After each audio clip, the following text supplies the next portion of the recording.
We're back, fourth session here on seminar 16, which has been quite the adventure, quite the ride. I don't know how you all are finding it. I am realizing that once we get to the section where we make a pivot to Pascal, that things become, I mean, it's even evidenced by the fact that Lacan says the number of people increase of the seminar. And I think that what starts to occur in the seminar is a repetition of a lot of things that he had introduced prior. And in that regard, I think that the entirety of the seminar very much Marx is a kind of second fiddle to Pascal. Uh, because one of the things that is going on, I think, is the argument that Marxism and Marxist historical materialism needs an account of the body in its analysis of surplus value. And Lacan even says something that you may have read that I think that we should focus on, which is that it is naive, to paraphrase him, he says it is naive to think that the question of surplus value is reducible to the social domain. In other words, it involves the organism and the body, and therefore it involves pleasure. And Marxists would be well served for themselves to study the problem of pleasure, right? And then of course he introduces a historical genealogy of the concept of pleasure and how Freud fits within that genealogy from Aristotle onward, precisely as the first, well, perhaps not the first, because Pascal is really the first thinker to understand that pleasure is not a homeostatic enterprise. And of course, by the way, as a side point, I love this business that Lacan discusses regarding otium and pleasure. You guys may remember that. Uh, it's very nice, actually, because I've studied otium as a concept heavily, and because Nietzsche puts it at the very center of his philosophy. Literally, I'm rather the center of his praxis, of his politics, which is obviously uh, an old Latin term for active idle time or active leisure time. It's not, and this is what Lacan teases out very well. It has nothing to do with like a vacation. You know what I'm saying? It's nothing to do with this like capitalist conception of leisure. It's a more refined form of a total life orientation to active leisure. And the notion there is that culture is preserved when you have a class of people who are exempt from toil, from negotium, right? Which is like negative activity or like work, right? And so part of the question there then is Lacan's insidious, I'm not using that as a strong form, but like let's say his insidious liberalism, which is to say that he's wanting to say that in modern capitalism, everyone is subordinated to work, bourgeoisie and proletariat alike. And that is evident by Lacan's reference to chapter 7 in Marx's Capital that we talked about a few times ago,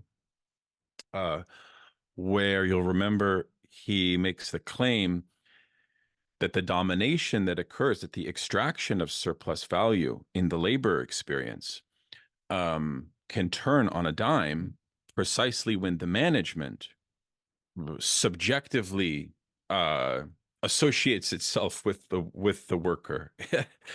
And I'm jumping ahead and summarizing a few things to come, but we can return to the seminar days that we're going to focus on right now. As you see on the screen, this is the image of the myth of the Danaids, which to repeat, this is a motif that Lacan will continue to reference, which is the I guess it's like an archaeological example of ancient civilizations such that the proof of the subject is found in the fact that the pot contains, this is a general statement that he makes, contains a whole, and that the subject, therefore, could never be metaphorically associated with like the entirety of the object. And he uses this as a way of understanding the relationship of paired sets of S1, S2. And this is where he's going to bring in logic. And I'm not as versed in the forms of logic and mathematics that Lacan is bringing out as others on our meeting session may be. So I will ask for folks to weigh in on things like Gödel and things like that as we get to it. But the point there, of course, also as it pertains to this image, is the story goes that these women had a father that forced them to marry. They abused their husbands, and as punishment of that, they were forced to pour water as a Sisyphean task into a pot that had a hole in it. So the task was endless. So here we have condensed the problem of labor, like repetitive labor, or labor that is of a condition of a master-slave relation. Because remember, keep in mind, one of the oscillating references is of course to Hegel, and of course the reference that to Hegel, he references Kojève's understanding of the master-slave dialectic from Kojève's famous lectures on this, on the phenomenology, in which you'll remember the core issue of the master-slave dialectic is the battle for prestige. So at this point in time, Lacan is certainly, and perhaps he never renounces his Kojèvian framework of understanding the master-slave dialectic, precisely because what he's saying there is that in order for the master-slave dialectic to happen in the modern period, the master must make a renunciation, at the level of their own jouissance. And so therefore it's not to be understood as a relation of a total domination. That's a crucial point, because that's the point about modern capitalism, which is similar to the point that Lacan identifies in the laughter of the boss at the site of the extraction of surplus from Chapter 7 in Capital. That's the structure of the master-slave dialectic. It's not a classical form of mastery that is at work. It's a more perverse form, we could say, perhaps, right? It's more subtle, perhaps. And then, of course, the other big theme that we need to throw onto the table is this notion of form and content, which we will build up to, because the reference to the pots and the historical status of the pots, as I quote here on page 72, forms the philosophical position itself between form and content. And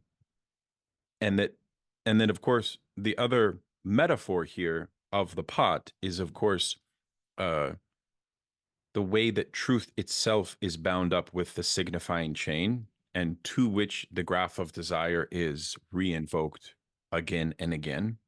And as a side point, for those of you that want to study the first time that Lacan introduces the graph of desire, I was looking at it today. It's actually from Seminar 5 on the formations of the unconscious. And it's very interesting because one of the points that Lacan makes in that seminar when he first introduces the graph of desire, at least as a concept, is, of course, you may know, I think I mentioned this before, is exactly to what we talked about the first time we introduced it in this seminar, which is Freud's text on witticisms. So that's the first time he introduces it there. He's also bringing it out from that position. And the other thing that he says in that point is, which I guess represents a kind of a major pivot in his thought, is the point that he says, in order for the field of otherness, like what he calls the treasure trove of the battery of signifiers that we remember in the graph of desire. He says a big other must exist. And I think that's an interesting side point because I think in the evolution of Lacanian thought, he reaches the point, as we know from Zizek, that the big other does not exist. So seminar 5 actually has a lot less, I guess you could say a lot less bravado or dynamism, as does seminar 16. You know what I'm saying? Like, because at this point in time, Lacan is adding a conception of discourse, which of course we know in the next seminar 17 is way, way elaborated and formalized. And even what we're going to talk about tonight, Lacan is actually introducing the question of formalism. Formalism. So let's jump into it. Is there any comments before we jump in? I'm happy to pause before we turn to the text. Please. Hey there, everyone.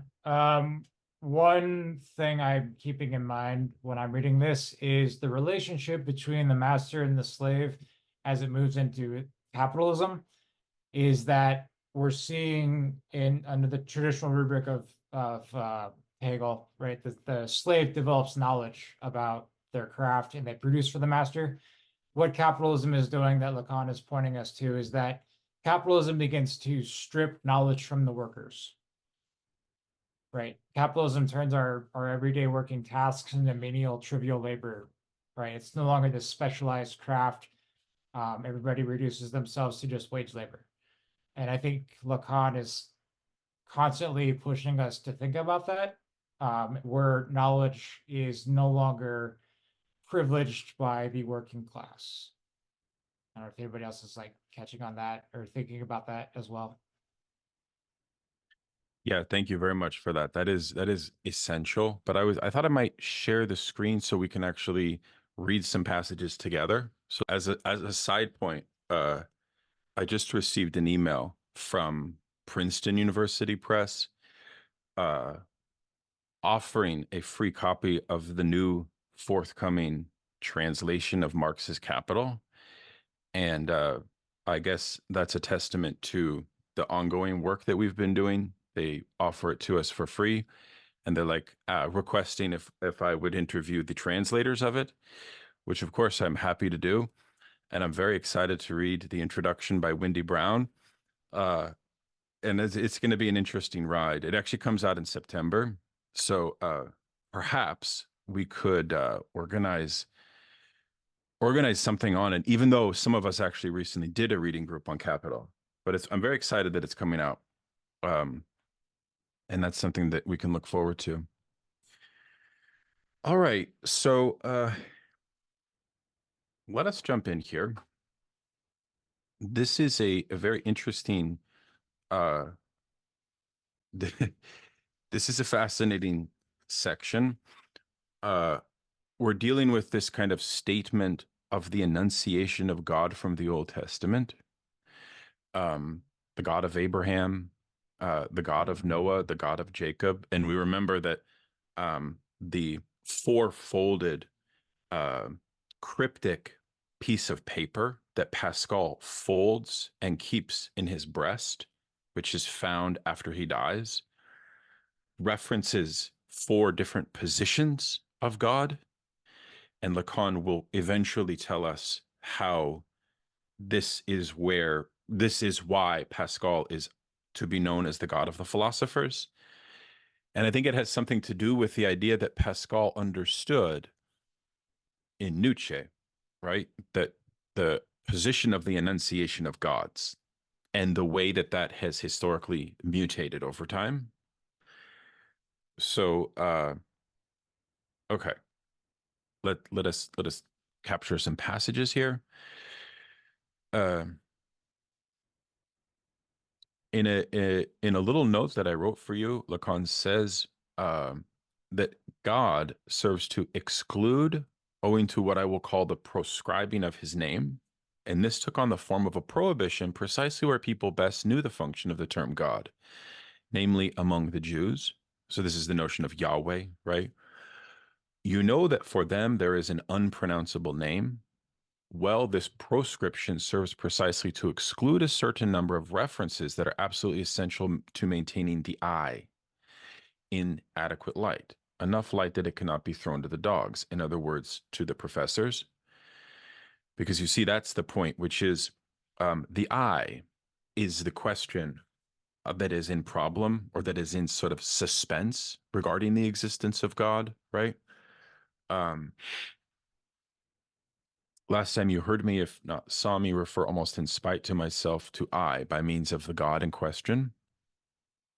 And that I proffered the form of I am what I is. And I justified, or believe I justified, that translation.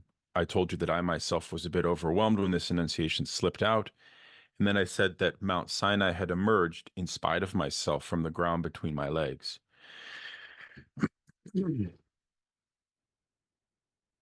Give me 1 second here.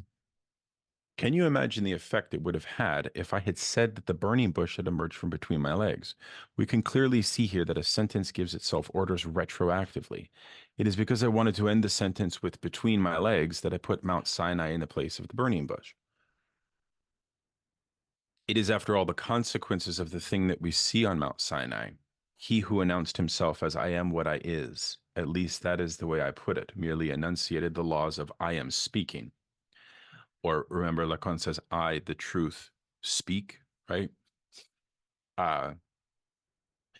It is true, as I put it, the truth, that truth says I. It seems quite self-evident that thou shalt love the one who said, I am what I is, and thou shalt love only him. By the same token, thou shalt love, as it is put, thy neighbor as thyself. Thyself here is nothing other than that to which it is said, that to which the commandments themselves are addressed, as to a thou, and even to a thou art, whose truly magical ambiguity in French I have been pointing out for a long time. To s, you are, thou art, is pronounced exactly like tuer, the verb to kill, the imperative kill. The prelude underlying these commandments is thou art, that instates you as I. In the invocation, we find the same pennant or opportunity is offered to this lethal thou. And we know that there is but a short step from the order responded to it. All of Hegel's work is designed to show what is built upon that.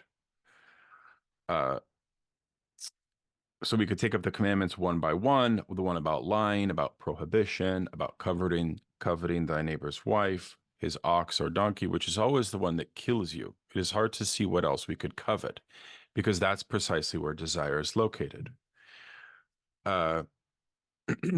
We should note that owing to a self-evident connection, there can be no speech, strictly speaking, except where the wall or fence around such a commandment preserves itself. This explains why, since the beginning of time, no one obeys these commandments very carefully. And it's also why speech, in the sense in which truth says I, remains profoundly hidden and emerges only by showing the tip of its nose from time to time in the interstices in discourse. Unrelated to truth in life, as people put it. But we must be aware of the flip side of discourse. It would perhaps make sense to question more closely what in this discourse can legitimately constitute a bridge toward the foundational and inaccessible term that the last of the philosophers, Hegel, rather audaciously believed he could eliminate with his dialectic. So what do you guys take that to mean there? What is Hegel trying to eliminate with his dialectic?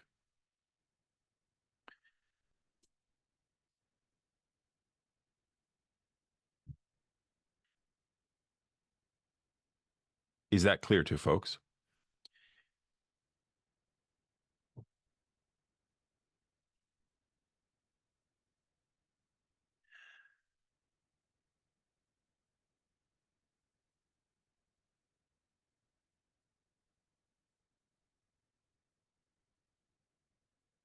So along the trail, I've begun to blaze the eye initially appears before the other as allowing a logical gap to be discerned as the locus of an original flaw, born in speech. Daniel, before you go on, what do you think the term is that Hegel is trying to eliminate with his dialectic?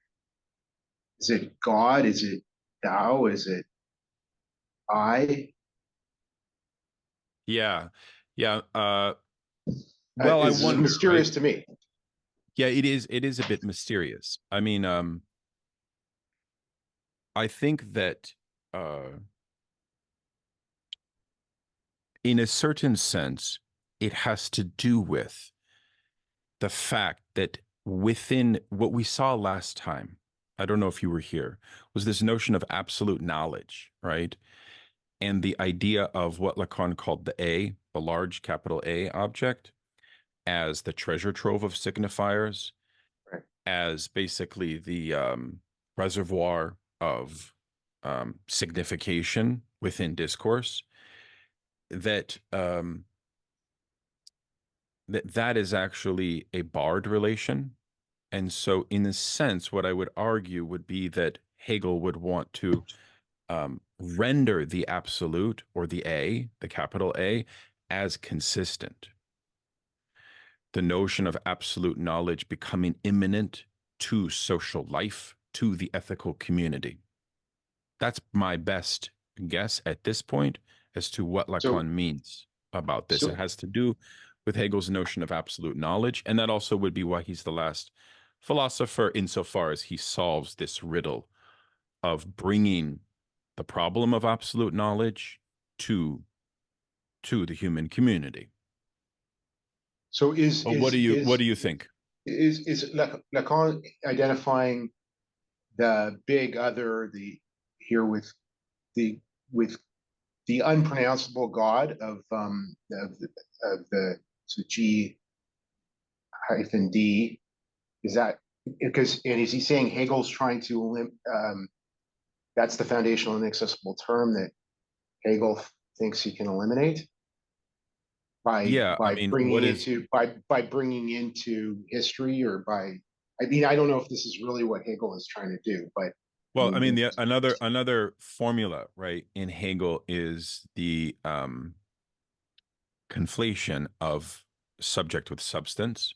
mhm, So yeah. For Lacan, the subject, as we saw in the metaphor of the pot, is exterior to uh, discourse. It's like a residue. It's outside of discourse. We remember all of the references that Lacan has to the trash and to the detritus, and as the subject as this kind of a object, right? So I suppose, I mean, it's an elusive statement that he makes about Hegel here, and maybe we could read it one more time. Or Connor, you can jump in if you have a thought, please. Yeah, I think it goes back to the very beginning of this chapter when he talks about like this like kind of renunciation of speaking the name. And yeah, then just returning to this last paragraph we read, unrelated to truth and life. Well, I think these are like the other terms around which the name, basically the name of the Father, like are orienting around, but it's because we've renounced saying the name, we can't get closer like to those things, right? So the short answer is the name of the Father, but in this context, it's more like what would saying the name of God give us access to, right? Okay. I think it's about retroactivity. The entire broad, because he's speaking about Hegel's entire body of work here, right? And what's the thing with Hegel is you only know the whole thing at the end of the whatever, at the end of the process. So when he says, I am what I is, I think that's actually a reference to absolute knowledge as the barred other. Because, man, what is happening? Okay. Or at least that's how I think Zizek and McGowan read it. But because they've been talking about like Kant and how Hegel goes beyond Kant because Hegel acknowledges limits or whatever. So it's only like when we give ourselves limits that we achieve the absolute knowledge or something like that. Yeah, those are good thoughts. Those are we're on the on the road to something with that. Let's see, Chris, if you could jump in and offer your interpretation. I'll gonna make just a general reference here to the preface of the Phenomenology of Spirit. I don't Okay. want to read the whole paragraph because who wants to hear Hegel enunciated? But it's paragraph 23 in the preface, where he's specifically talking about this idea of what is the proposition of God as such. Is it a meaningful, does it have content? Does it possess everything we need to know in its own statements? But the need to represent the absolute as subject has found expression in the proposition. God is the eternal, the moral, the world order, love, and so on. In such propositions, the true is posited immediately as subject, but is not presented as the movement of reflecting itself into itself. In a proposition of this kind, one begins with the word God. This is by itself meaningless sound, a mere name. It is only the predicate that says what God is, gives him content and meaning. Only in the end of the proposition does the empty beginning become actual knowledge. I'll cut it off there, but that's something for people to look at if you're interested. And yes, I do think what Lacan is referring to in reference to Hegel is the idea of God. Excellent. That was excellent. I appreciate that. So, anyone else wish to jump in? Yeah. So I think we're all honing in on the logic that he's using here or employing, but I think what's interesting is how this statement kind of precipitates something he'll say later on, in terms of the logic of the clinic, and how it's a sense a means of avoiding having to come up with a theory of the unconscious by using the unconscious as an object within the theory of a psychoanalytic discourse. Right. Right. So here, right here, this is an important section to read. If somebody might be willing to start here at the I appears first as subjugated. Maybe read these two paragraphs for us. Andrew, if you don't mind, here, the Yeah. I appears. I got it. I can also do this if it's helpful. Yeah, that works. So the I appears first as subjugated, as a sujet, a neologism meaning something like subjugated subject or even non-subject. I wrote this word somewhere to designate the subject insofar as he is only ever produced in discourse as divided. And he references Seminar 5, page 189 to 190. If the animal who speaks can only at first embrace his partner qua subjugated, it is because he has always already been speaking. And in the very broaching of this embrace, he can only formulate thou art by killing himself in it. He others the partner. He makes him into the locus of the signifier. Yeah, please keep on going, actually. All right, so he says again, allow me to return for a moment to the quote, I is mentioned last time, since I received the objection from someone with a pretty good head on his shoulders that by translating it in this way, I opened the door anew, as it were, to a reference to being. The is being, in accordance with the tradition's terminology, dependent upon being. It was thus heard by at least one ear as an appeal to being. Is it the case that I am thereby enunciating the supreme being that the tradition erects in order to answer for all the beings subsisting in nature in the earliest sense of the term in some natural order? Does my I is designated that being around which everything changes and revolves and which thus occupies a pivotal place in the universe, the place of the X, thanks to which there is a universe? Absolutely not. Nothing could be further from what I intended with my proposed translation. I am enunciating the quote I of the I is, what truly gives the ground of truth or backdrop content of truth solely insofar as it speaks. In order to convey this, I could amend the translation as I am what the I is. Here, the is can be read more clearly. So he's breaking that down, that simple phrase, into form and content right there, right? So the I as content, and the is as form, and the is as pure being. The commandments that undergird truth are, as I sufficiently indicated early, truly anti-physical. There's no way to speak the truth, to speak what we call by that name without referring to them. We can't manage to do it in the slightest. The commandments constitute an ideal point, and that is truly the word for it. No one even knows what that means. Similarly, as soon as one begins discoursing, what arises are laws of logic, namely a subtle coherence linked to the nature of what is known as signifying articulation. That is the large A, barred, right?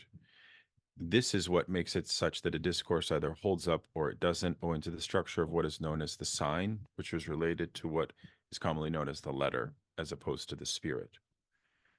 What initially dominates discourse are the laws of this articulation. Yes, Connor, please. Or no, sorry, Gareth. I think was it Gareth first? I'm not sure. I don't know. I don't know. Sorry, I think I'm muted. Go ahead. Am I muted? Can you hear me? No, you're not. Please, please. Oh, yeah. So as I often do, I find this a little baffling, but he's clearly in the first paragraph responding to an objection that's kind of what you're doing is reinstating some kind of theism. You're making this supreme being that's among the beings of the universe, and he says he's not doing that because this I is the I that is just as speaking. And I'm wondering if there's somebody has thoughts about what he means by that. Does that mean this barred big other is just in the realm of this for him, the symbolic, that it's just because it's just in this signifying and it's not in the imaginary or real? Is that what he's saying there? I find it a bit baffling, as I often do. I find it weird he doesn't mention fit at all. Because fit doesn't mention what word? Sorry, what did you say? Fichte. Oh, Fichte, the philosopher. Yeah, Fichte. Yeah, the guy. That's like in Less Than Nothing. That's like the only person who I feel like brings up this. Yeah, that's true. Yeah, you know what I'm saying? Yeah. So, but I don't know. I was he's not the only one. Yeah, he's just the originator of this, but it is, like most things in German idealism, elaborated upon. Because I think in German idealism, it always has to be understood as a concretion of philosophical projects that kind of congeal into like a tectology almost, like with like Hegel incorporates this problem of Fichte as well, but goes beyond it. Anyways, but I think that's an interesting point for sure. Connor, go ahead and jump in if you have a thought on this, please. I didn't have my hand up, but like I just put this in the chat, so I guess I'll just mention it. But yeah, what we just read appears to me to just be like a very clear affirmation that like we're not talking about being, right? This has nothing to do with like corporeal being or being in like philosophical sense, but rather what we're doing here is orienting around discourse, or even more precisely orienting around the name of the Father, right? So yes, I think that's right, and I think once we this paragraph here will help to Gareth's confusion. If somebody would read, let us assume that you have written here the totality of signifiers, because I think this goes back to this question that Lacan brings up in prior sessions of the notion of meta discourse and Lacan's fundamental claim that there is no meta discourse. So perhaps somebody might read this, let us assume that you have written section for us. Take it down to the bottom of the page. Yeah, I could read it again. Please. Let us assume that you have written the totality of signifiers on a blank piece of paper. This is conceivable since you can choose a level at which the signifier is reduced to phonemes on the condition that this piece of paper be a page, in other words, finite. It can be demonstrated that if you assemble on the page anything about it, about which you could claim that is the subject, the term necessitated by this assemblage will have to be situated outside of the totality. The S2, the other signifier that comes into the picture when I enunciate that the signifier is what represents the subject to another signifier, will be off the blank page. S2 will not be found on that page. What I will say in what follows about anything that is enunciated will have to begin from this phenomenon, which can be demonstrated to be internal to every specific enunciation. This is why we should dwell on it a bit longer. Yeah, I suppose this is also why the paired set of S1 and S2 has this notion of a subject is only represented to another signifier. So it's almost like a three-part relation of S1, S2 develops a third, and that there's a non-relation between the two. But I think this is actually going to be demonstrated very shortly through, and I'll show you on the screen, the graph of desire once again, which should hopefully make this a little bit clearer. Right. And Let so us take this. that we don't get, the subject without the S1, right? And it's, thinking about like what this S2 in the process of the subject represents, or the signifier represents the subject to another signifier. This process, which S2, right, is supposed to be like not only knowledge, but this production of signification that's in this mapping, the big A, which is the big other, which is the treasure trove of signifiers. Well, could we just take the phrase of I am what I is, Yeah. and superimpose it onto the S1, S2? Yeah, yeah. Would that not itself actually be the elementary example of what he's trying to say? That the is, and then I guess this goes back to form and content as well. Luis, please. Yeah, I think it'd be helpful if to see it through Hegel, right? So when I say I am what I is when he talks about how subject is predicate, right? I mean, the whole idea of Hegel is that subject and predicate seem to be opposite, right? So there to see I am what I is, or I am what I am right? Is kind of saying that the I is subject and is predicate, right? Is both I and not I, which of course, when Lacan is talking about Hegel, I think he has this Kantian perspective, or what he's actually criticizing is Fichte's, notion of I, because Right. for Hegel is the absolute is not internal, is as external as internal, right? So it's not exactly this totality that he's thinking, right? That's why he's criticizing the notion that this S2, right, this knowledge, Yeah. this absolute knowledge, can become this meta language, right? Yes, that's helpful. You're right. That is an implicit critique of Fichte. I can see that. Because for Fichte, this division would not hold. Chris, go ahead. If it would be helpful, maybe go back to page 54. This is in the last section. And if we go right where it's paragraph or paginal number 70, I'll let you catch up to that. Yep. Mm-hmm. Okay, we are. Go to your left, or so down, scroll down, and it's on the my left-hand page. Got it. Yep. Maybe one more down. I'm looking at page 5.4. There we go. Here. So it's the paragraph right next to 70 that starts as suffering has its own language. So Lacan, this is where we also get the issue of I am what I am. That I don't speak Hebrew as well as Lacan either, so I'm not going to try it. But he actually gives a sort of etymology of what the Greeks thought about it, what the Romans thought about it. But what I wanted to read here was suffering has its own language, and it is quite unfortunate that anyone at all can speak it without knowing what he is saying. But it is, after all, what is unconscious in every discourse.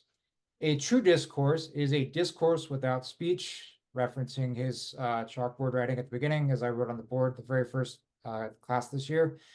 Once your discourse is rigorously enunciated, anyone can repeat it after you without much consequence. This is one of the dangers of the situation. So as humans, we're always taught language, how to use language, taught by our parents, caregivers, how to use language, but we're not all universally taught how to use language. So there's missing meanings that we don't have with certain uses of certain words. Your parents may have taught you how to use words differently, or when you should say something and when you shouldn't say something. And when we all come together in social spaces, it causes something of a collision of signifiers, as it were. So on the one hand, what Lacan's getting at with this sort of statement of once your discourse is rigorously enunciated, anybody after you can repeat it without much consequence, meaning they don't suffer the same symptoms you do when you use language. They probably have their own set of different symptoms, but that really comes down to how you were installed within the symbolic order as such, what your big other is, and how you get meaning from different signifiers, and what signifiers you have are stuck with meaning. And when you have those types of meanings that are condensed or displaced, and then they encounter other signifying chains or other social situations. So the question of the big other in this case, for maybe people who aren't really clear on it, is that yes, there is a big other. Yes, the big other doesn't really exist, meaning there's nothing to fundamentally guarantee the consistency of language as such for everybody.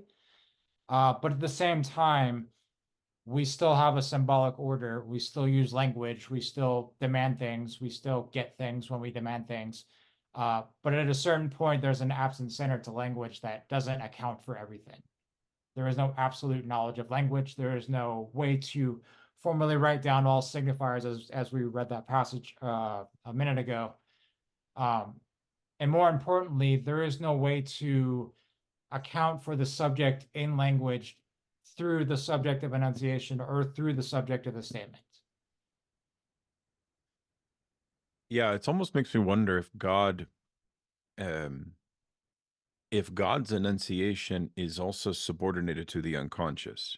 I mean, that would be a very traumatic truth for theology, and I guess also for philosophers, if that were the case.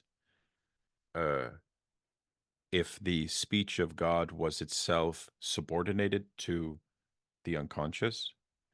Because I think when you say this, I'm thinking here of what is suffering language, but the language that is spoken of in analysis, right?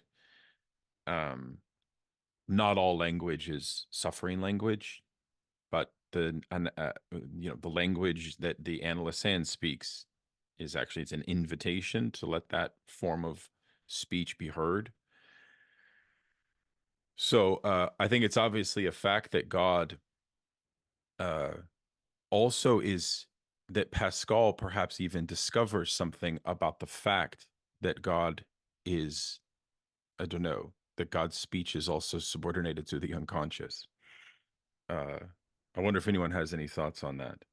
It makes me think of like Demiurge, like in a way, like because like like I don't know, like I don't know that much about what I mean. I see people whatever talk about narcissism, but like there's like this theory that like, oh, Demers isn't that bad of a guy, actually. He just, you know, he's just like a victim of circumstances or some shit like that. But I mean, that's what that sort of reminds me of it. Yeah. Yeah, that's interesting. Gareth, please go ahead. So if like what I definitely got from what he was responding to is Paul Tillich's idea that you know that there's an idolatry in ever constituting God as a one being among others, and that obviously was influenced by Heidegger, but he's saying so God has to be, but then he gets into, which I think Lacan says he doesn't want to get into, but maybe he is dragging himself into. You know, he's in a situation of denial, which is, you know, perhaps resistance.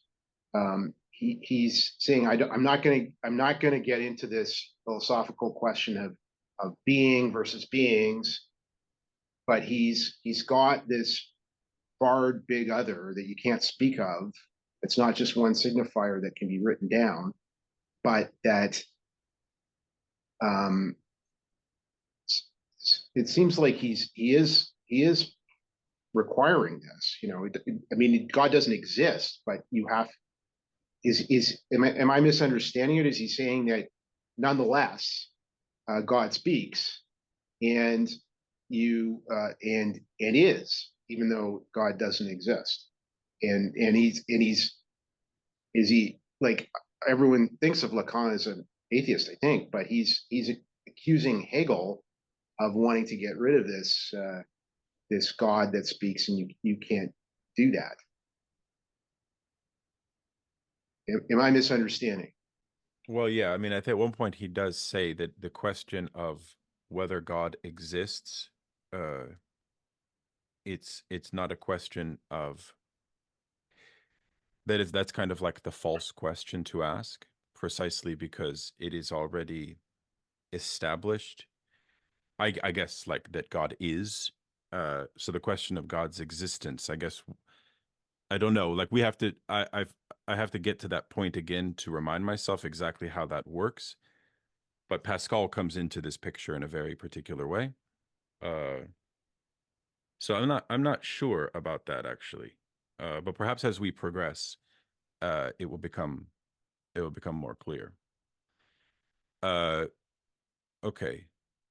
So here I'm back now to where we left off, which I believe is right around here.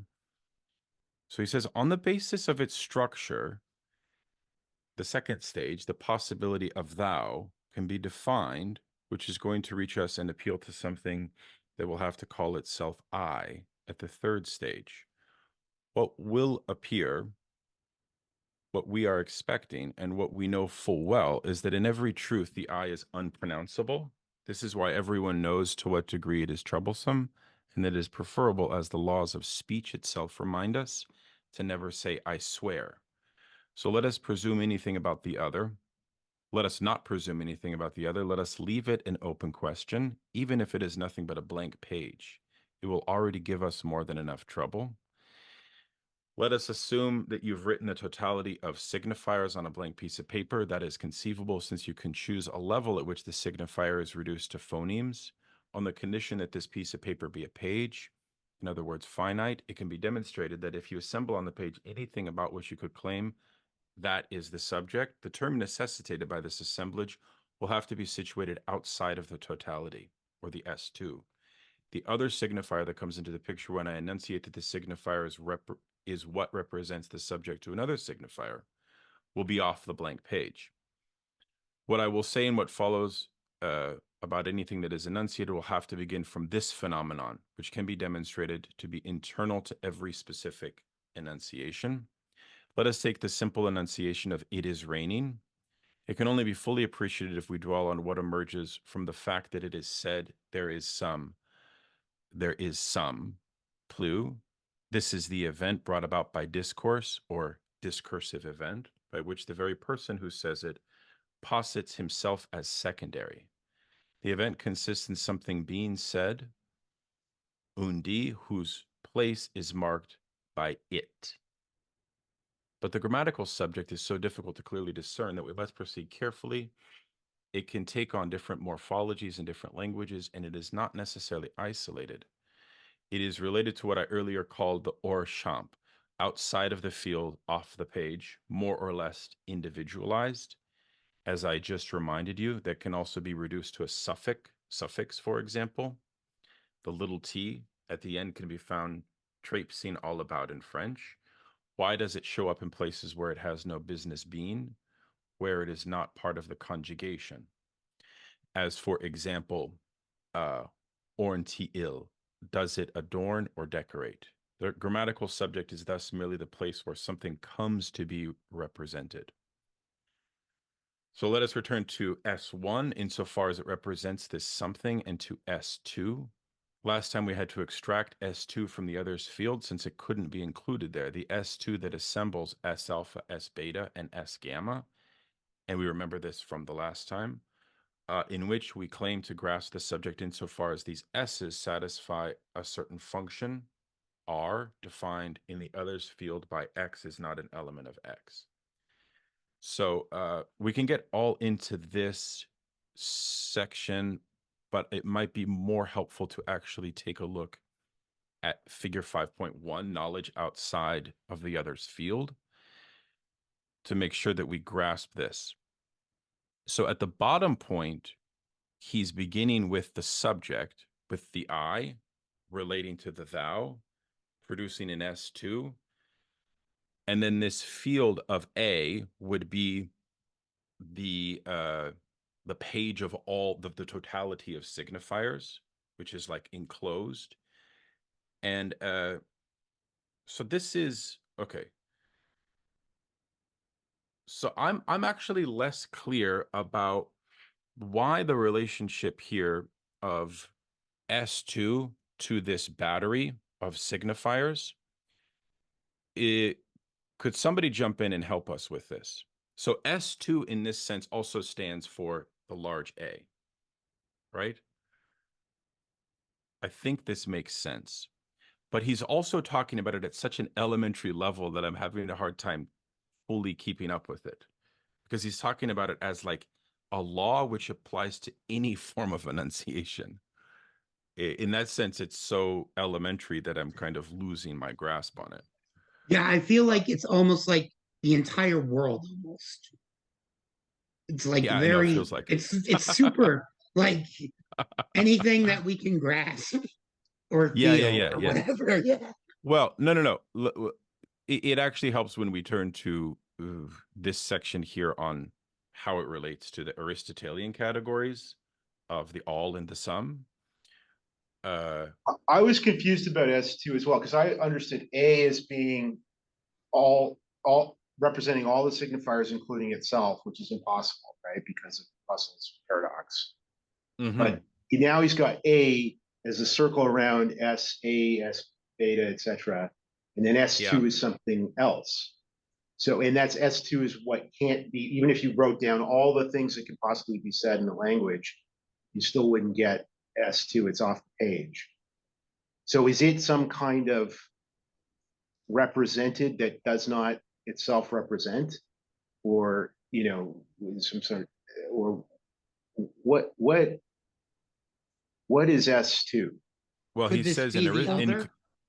he says in classical Aristotelian logic, the all and the sum should be placed outside of the others field entirely. And he says, quote, it is insofar as the others field is inconsistent that enunciation takes on the form of demand.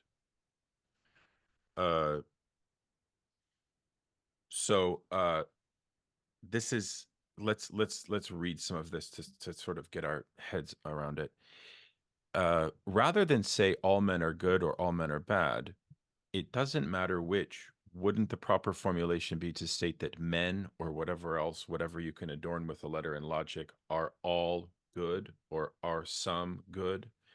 In short, if we situate the universal and the particular as syntactic functions outside of the others field, doesn't it seem that we would then have less trouble reducing them to mathematics?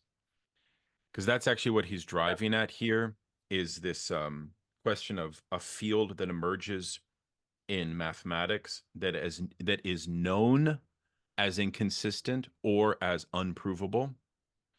Like we know that it is inconsistent. And he says that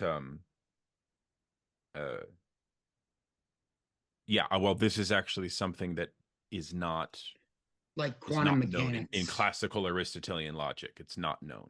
Well, It's not. what he's saying here is very consistent with what Wittgenstein says in the Tractatus, which is that these logical quantifiers are not themselves part of the picture. I mean, so in the Tractatus, Wittgenstein believes there's these, and then he changes his mind later in the investigations, but in the Tractatus, he believes there's these atomic propositions, that are pictures of the world, and then there's logical vocabulary like all and some, and and those don't picture, it's hard to say exactly what he's saying, but he's but if you think of them as additional things in the world, then you're making a mistake. They're expressions of logical vocabulary. Is an expression. Well, okay, what is he saying? It's harder to say, but he's definitely saying that something kind of like what Lacan is saying here, that you can't think of logical quantifiers as part of your picture of the world, as part of what represents. If you do, you're going to get into trouble. Good. Yeah, I think that's exactly right. I mean, he hasn't yet shown how math fits into this, but he's about to. Chris, please help us. Jump in. I'll try to help us struggle better. So maybe we go back to page 58 and pick up where he starts introducing this. And work through a few things and then try to catch up with ourselves. All right, so top of 58. Almost there. Sure. Okay. Yes, I'm there. Okay, so my left-hand side, so if we define A as possibly including itself, in other words, of having become absolute knowledge, the odd consequences, so A just in this case means that little, if you go a little further down, there's a little circle enclosing 3 dots, which we'll eventually name as the S alpha, S beta, S gamma. So it's a question of where does the S2 actually fit in this? So this is on the next page where it talks about S2 as being B, but let's sort of work through it. So figure 3.7, maybe we, don't worry, I'm doing this on the fly too. What was 3.7? 3.7 was the serial writing of S to arrow SA. And so it's that endless circle of those 3 elements. So maybe as a preliminary remark about set theory is just the theory of a collection of elements.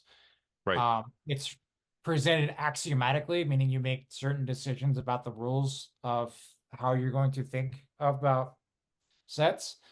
Obviously, the Frege's conception of naive set theory was such that it led to paradox. And then the more set theory that us who read Badiou are familiar with is the Zermelo-Fraenkel version of set theory with the axiom of choice. But basically, the idea is that with the axiomatic presentation, all axioms are just decided. They're not proven true or false, but they're sort of just the rules we agree we're going to play by and the consequences that follow from them. But that being the case, what mathematically is set theory then say versus algebra, where algebra is just solving for variables? Set theory is a different kind of mathematical thinking. It's just the theory of collections of objects or sets, elements, et cetera, infinite sets and all these kind of different things. But it's not really this sort of field where you deduce thing. I mean, you can in a sense, but you don't really calculate in the same sense of mathematical thinking. That's something like Heidegger would criticize, where it's just calculation of numbers and manipulation of things like that. It's more about a field of thinking in the sense of what sets are possible given the axioms we've accepted. So if we define A as possibly including itself, the odd consequence is that what represents the subject is only maintained therein in the form of an infinite repetition, the one you saw inscribed in the form of the SS's, being endlessly written within the series of closed circle walls, going back to that S to arrow A. To be inscribed only as the infinite repetition of himself, the subject is truly excluded, not from a relationship which is either inside or outside, but from what is initially posited as absolute knowledge. So the subject being excluded from absolute knowledge. So I mean that in logical structure, there is something that accounts for what Freud's theory fundamentally applies, which is that at the outset, the subject, with respect to what ties him to some scrap of jouissance, a drop in jouissance, the jeté de la jouissance, can only manifest himself as repetition, unconscious repetition. This is one of the limits around which revolves the link between the reference to absolute knowledge, to the subject supposed to know, as we call it in transference, and the index of the repetitive necessity that stems therein from what is logically object A. Object A is indexed here by its concentric circles. However, I ended the last time, and the other end of the question, we must ask the other, the capital O, as much as would impose on it the conditions not including itself. Capital A only includes S1, S2, and S3, which are all distinct from what A represents qua signifier. It is possible that in this other form, the subject can be subsumed in such a way that with joining back up with the set thus defined as the universe of discourse, he could be sure to remain included therein, question mark. I perhaps glossed this point a bit too quickly, which is why in concluding, I'm coming back to it today. As a side note, Lacan got like a note from somebody in the previous seminar and said, why didn't you something or another? There's like a question, and Lacan like actually is responding to that. There is no more palpable way to depict the element as such than these points. The 3 points are the elements of the set that this fourth point A can depict once we define the set of elements. If in A there is no A qua element, but only S1, S2, and S3, we say that A is not an element of itself. Can I define the subject in an incredibly simple form by saying that he is precisely constituted, which seems to be exhaustive by any signifier that is not an element of itself? In fact, neither S1, S2, or S3 are signifiers like capital A, the latter being other to all of them. Sorry, Chris, and just interrupting, isn't he obviously using S2 differently here than in the next session? Because here S2 is just one of a series of signifiers. In the next session, S2 has this mysterious function outside of everything. I'm happy to bracket that question for a quick second. If we go back up to page 60 really quick.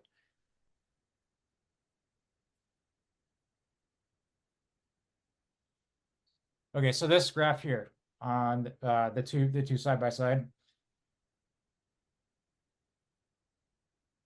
Yep. All right, so there's the graph we're looking at. It's figure 4.2. So this question of B's place, if B is just S2, the question is, where is S2 found in this case? If it contains those elements, does it belong to A or is it outside of A? So it's this question of interiority versus exteriority of S2.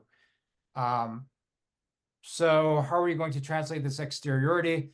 We will say that the final analysis of the subject, regardless of how he intends to be subsumed, whether on the basis of the first position of the other, with a capital O is including itself, or in the other with the capital O as limited to the elements that are not elements of themselves, cannot be universalized. There is no all-encompassing definition with respect to the subject, even in the form of a proposition saying that the signifier is not an element of itself. And so the relationship of subject to other is what's at stake in this sort of thing. Where do we find the S2? Is it within the other itself, or is it excluded outside of the other? So this question going back maybe to, I don't know if this is helpful at all. or not. But the question of S2's relationship, then going back to the graph and discussion of thou, of how do we find thou in the place of knowledge of the other? Is it in? It's depicted here as in S2. Back on Yolt 67. Let's go back to where we were here. Okay, so we were down. We had gotten through this. No, sorry. We were here. Right here, introducing mathematics. Yeah. So, I mean, to Garrett's point about this, the confusion of this diagram in relationship to the ones from above, do we want to say more about this confusion? I mean, perhaps it has to do with the fact that the above examples seem to be referencing more precise clinical forms of discourse, whereas here he's talking about explicit I-thou relation from theology and from religion. Well, let's continue on and see. The field of mathematics involves desperately operating in such a way that the other's field coheres, which is the best way to show that it doesn't, that it is not consistent, to use the technical term, and testing it by making all the levels link up, for it is at many different levels that it is not cohere. It is insofar as the other's field is not consistent that enunciation takes on the form of demand, and it does so even before anything whatsoever that can carnally respond to it shows up there. If we go as far as possible in questioning the other's field, we can perceive its gap as a series of different levels. To test this, mathematics provides an exemplary field of experience, for it allows itself to limit the other's field to well-defined functions like arithmetic. Okay, so let's see here. Okay, sorry, hold on. Yes, now we're getting to this. This becomes extremely helpful once we get down to this, to the reintroduction of, because he's grounding it more within psychoanalytic practice, and he's getting to this point of desire as what does the other want from me as the K-voy. But perhaps would it be preferable if we read through all of this, given its density? Or should we move down faster? I'm happy to invite somebody to read along if you all think it's useful.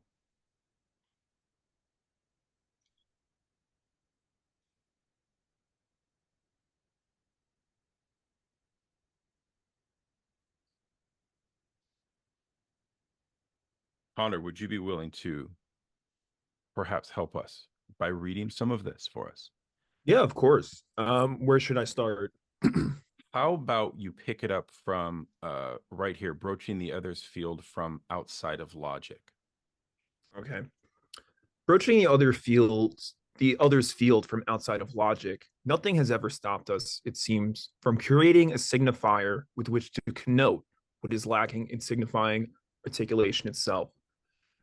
If we are willing to summarize the other's field as I have already done, and if my sizable audience here is willing to indulge me, I can perhaps convey and render necessary in a discursive statement, or even demonstrate in some logical construction, the following: that the signifier with which a subject is satisfied, in the end identifying with it, cannot be situated as identical to the very flaw in discourse. Assuming you will allow me this condensed formulation. Here again, I am articulating. Sorry, hold on. The signifier with which a subject is satisfied in the end, identifying with it, cannot be situated as identical to the very flaw in discourse. Is that clear to everyone? What is the very flaw in discourse but the bard A, the bard, right? Which he's going to graph down here at this point as S capital A bard, by the way, but keep on going. Mm-hmm. Can those of us who are analysts fail to realize that it is owing to the lack of exploration of this kind that the notion of castration, that you sensed in passing, I hope, to be analogous to what I am saying, remains so vague and uncertain, and is handled with the clumsiness and brutality that we see all around us? In practice, it is, in fact, not handled at all. People substitute for it quite simply what the other cannot give. They talk about frustration where something else is clearly at work.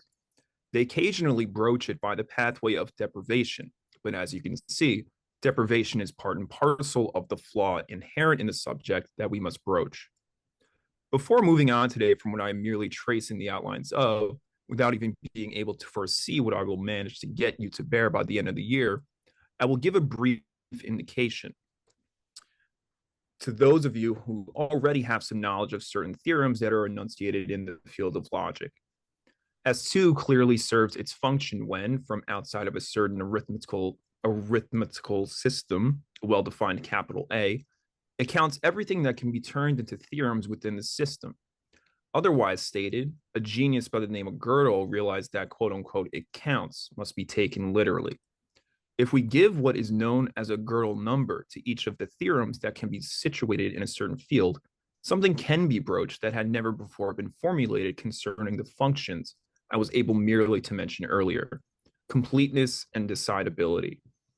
It is clear that everything is henceforth different from former times, in which one could state that in the end, mathematics is solely tautological, and that human discourse can thus remain what it is. In the past, mathematics was supposed to be the field of tautology. Everything changes once it is most surely refuted that there is a capital A somewhere that remains identical to itself. This result constitutes a true step forward. And a Gödel number, what exactly does he mean by that? Is that, I mean, I have a vague sense of that. It's interesting. I'm not sure, but just intuitively speaking, like something I've been like trying to key into is just like this functional thing. Like what's functional? And like I think a Gödel number here is just like a number that it's in the system itself can provide completeness and decidability.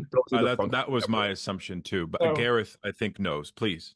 Yeah, I mean, like, I want to be careful. Like, there may be people who know better than me, but basically, what Gödel was able to do is you could take theorems in mathematics, and you could then make a number that represented not the whole of the theorem.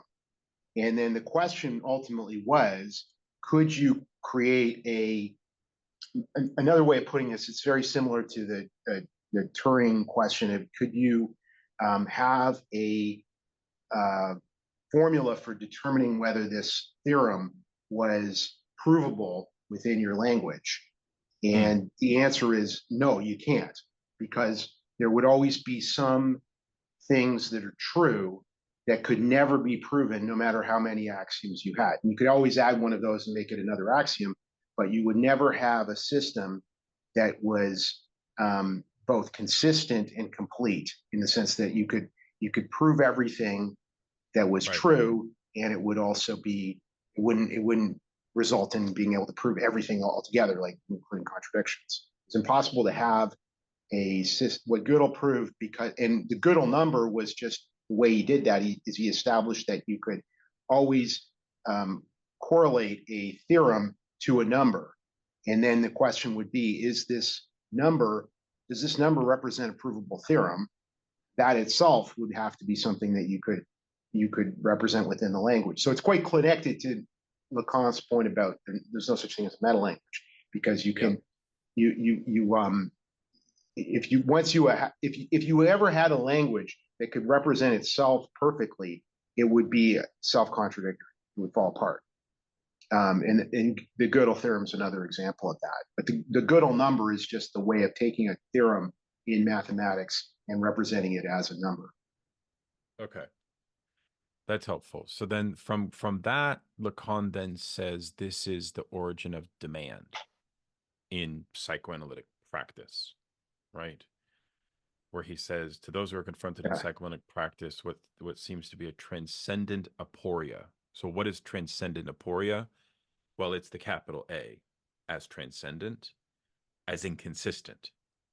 And that's the origin of demand that emerges from the subject's enunciation, that structural process, right?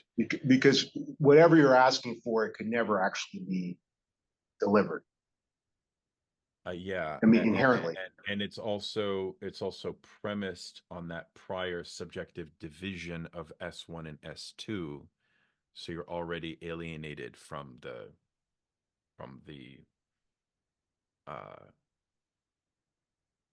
yeah, well, I guess from your desire, because here, once we get to the graph of desire in a moment, you'll see the relationship between demand and desire and how closely they are related actually to each other. But go ahead, Chris. It's a little past, but yeah, just to reiterate what a Gödel number is that you can take very, very simple statements in logic, atomic statements like and, or, if, then, and you assign it a number. And then from that, you can pick up to the point where you're making full-on logical things. And then you get to effectively a statement in the Gödel language of Gödel numbers that says something is not provable, and that refers to that Gödel number itself. And that's where the idea of incompleteness comes from. And as such, what it effectively doesn't say is that nothing is provable, right? You can still prove things given certain axioms that you assume to be true, but that the system as such is never totally complete because there's always something unprovable within the rules of the system itself.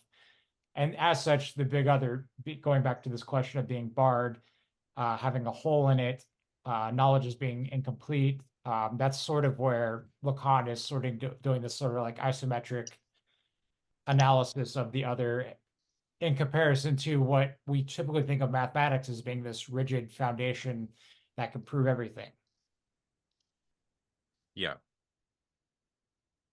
So,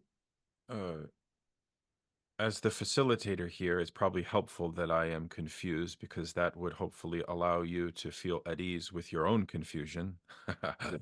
But I will say this section does help elucidate the graph of desire much more so than the last time it was introduced. So I do think we need to read this section and just constantly refer back to the graph of desire, because we may at the end of this actually get to a point where it starts to make more sense.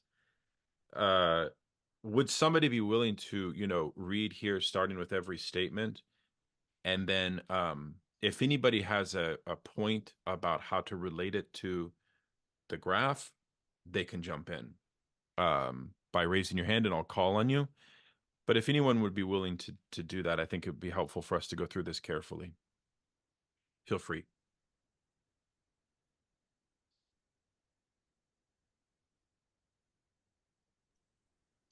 Every statement is distinguished by the fact that the phrase, I am saying that, is subtracted from it.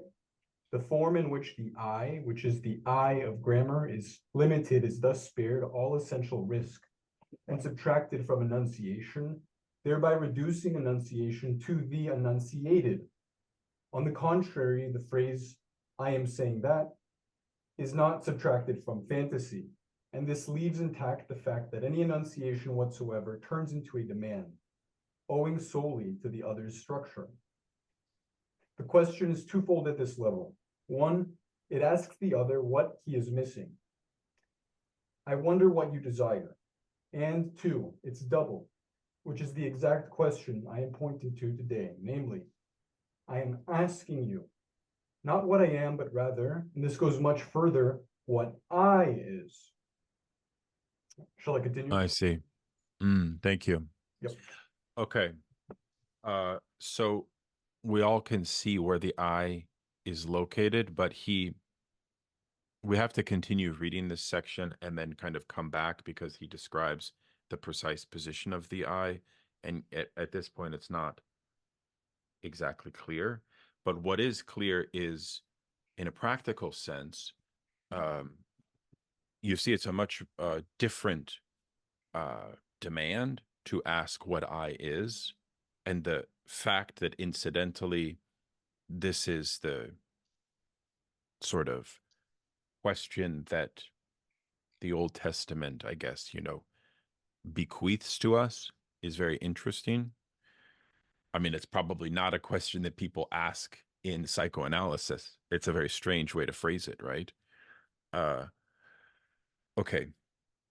The very knot that I formulated by proffering that man's desire is the other's desire is instated at small d a, which we can see here. So that's the knot of man's desire is the desire of the other, is here. The other's desire, or desire for the other, if you take the two vectors defined by the graph, the one that begins from the other and the one of the Peirce signifying chain that returns back to the intersection designated by Bard's subject losange D, or fantasy, so from from here to here, even though the arrow goes the other way, in order to complete the retroactive movement, they converge at small d(a), just as the two elements that I articulated converge there. One, I wonder what you desire, in other words, what you are lacking, which is linked to the fact that I am subjugated by you, or I am subordinate to you, or that I submit to you. A question that is connected to the very level at which large A is established. And two, I am asking you what I is, a question regarding the status of I as such, which is located here, where I am indicating it with red chalk, which must be obviously here. Okay. The convergence that constitutes the I is produced by any actual enunciation.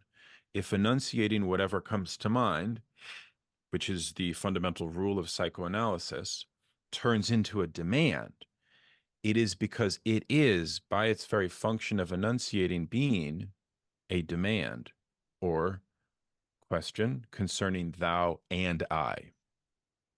So that's actually very helpful. Does that make sense? In other words, he's taking things to a new level of analyzing the form of speech in free association in which demands are produced. And he's showing that on one side is the I and on the other side is the thou. So if the small d A is the side of the thou, on the side of fantasy is the side of the I. Just to orientate yourself to the graph. Symmetrically, the demands or questions raised by the lack that is at the heart of the other's field, insofar as it is structured by pure logic. So that's also important. On the side of the other's field, it's structured by logic. They converge on the thou. This is what gives value and import to what we find, and which is just as vectorized on the other side of the graph. The subject's division is palpably rendered essential here, and this is what is instituted as I. That's why, by the way, the I is already, that's that whole notion of I and thou and the slicing, the cutting, or the killing in the two. Structure itself answers the question, who is I, with a refusal. S barred large A, signifier of the barred other, as I described it in the functioning of the graph. Please jump in if anyone is having questions. Similarly, thou is instituted on the basis of a convergence between a request or a question and a promise. The most radical request, the one that is made to us as analysts, the only one that in the end sustains the subject's discourse, namely at the first stage. I am coming here to ask you who I am, which we respond to at the level of who is I? Ah, that's very interesting. Okay. Okay, now I see that. Now I see what's going on. We as analysts respond to this fundamental demand of the analysand with, well, no, who is the I? Which is interesting at a certain level if you think about that as a response to that question. precisely because that is what would force the analysand to face the barred large A, if that makes sense. So it actually gets them out of the field of the I by posing that question back. And then that's interesting also that God instantiates himself with the I in the way that God does. That's very interesting. So yeah, then the analyst is asking, no, well, it's not so much you, it's, yeah, that's very interesting. So this is go ahead. So he makes a lot of between the first person of the verb to be je suis and the il est or je ai. So he's got the so God is saying, the way he's translating the Hebrew is that I am who I is.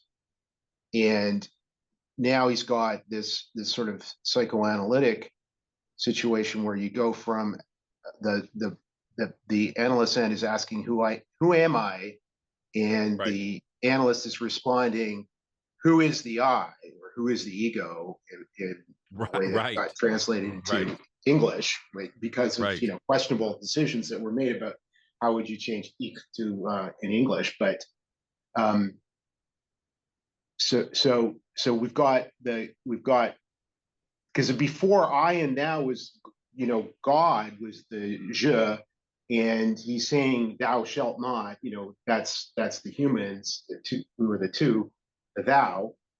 And now we've got like this analysand coming in who's asserting about an I, and the analyst is responding to it by transforming that into a question about what this thing the I is.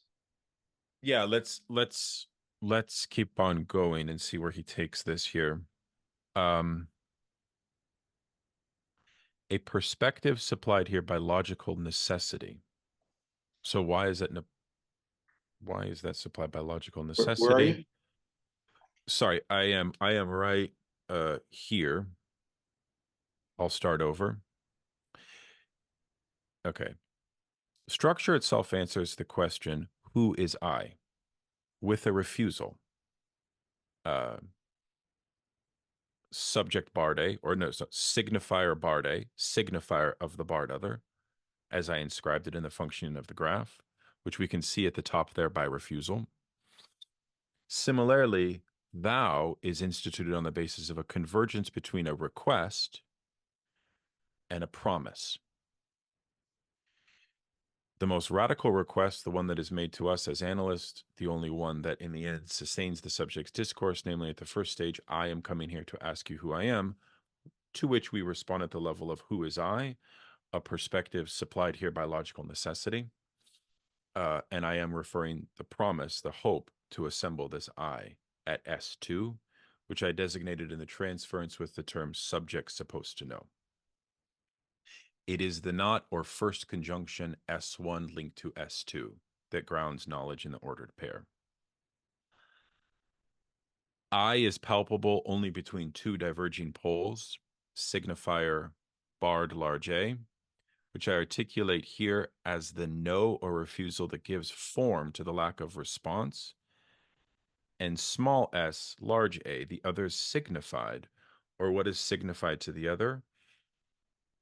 But what is this signification? For isn't it clear that the whole discourse that I'm spinning in order to provide a framework for the I of the question on which psychoanalytic practice is based, isn't it clear that I am spinning it while leaving no signification outside, at least thus far?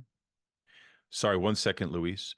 What does this mean, if not that, after having for many years trained you to ground our work in the linguistic distinction between the signifier as material and the signified as its effect, you may suspect that some mirage lies at the core of the field defined as linguistic, if only when we see the astonishing passion with which linguistics articulate that what they are trying to grasp in language is pure form, not content.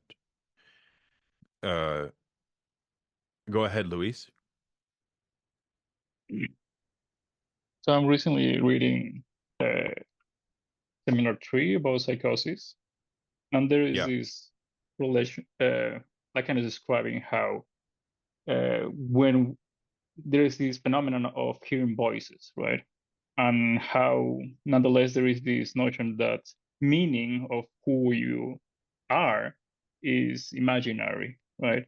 Mm-hmm. And it makes sense when he describes how there is this psychoanalytic treatment through this relationship of who you think you are by the guise of others, right?